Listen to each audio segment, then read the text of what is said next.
сөз депутат Момбеков Рыскелді Чыныбекович.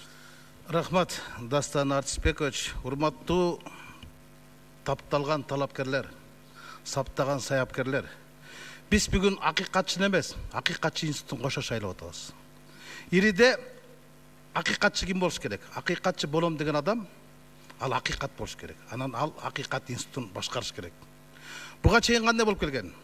Буга чейин акыйкатчылар акылсыз болгон эмес, алар алсыз болгон. Анткени ким тандаган аларды? Ким камдаган? Ким шайлаган, ким жайлаган? Акыркы акыйкатчыларды тандаган жогору жак болгон. Туурабы? Туура. Шайлаган ким болду? Биз болгонбуз, жайлаганда биз болдук. Эки ортодо Алмамбет Насыркожо айткандай биз шүмшүк көрүнгөнбүз. Азыр дагы эле туура ушундай болуп атат.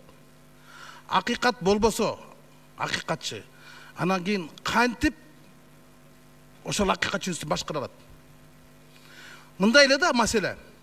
Эгер мамлекетке Мамытов керек болсо, анда бардыгыбыз шайлашыбыз керек. Жок, мамлекетке акыйкатчы институт керек болсо, анда Токомболовичти жайлашыбыз керек да, Эрита Кара Сартовун шайлашыбыз керек. Болду. Ушул эле маселе. Эгерде эми карап көргүлө, өмүр бою адамдын укугун уурдагандар, анан адамдын кордогондор, анан адамдын укугун коргойм дешип атат да. Эл аралык уюмдарга кантип айтабыз? Кантип иштешет? Айтып атпайбы биз, эгер талапкер талап койсок Иритайым таарынат деп, таарынбайт.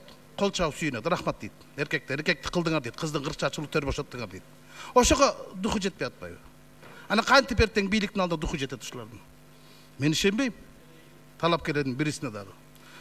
Татыктуу талапкер бул акыйкатчы институт күчтүү болгондо гана адамдардын укугун коргой алат. Ал эгер өзүнүн укугун коргой албаса, анан кантип жарандардын укугун коргойт? Коргой албайт да.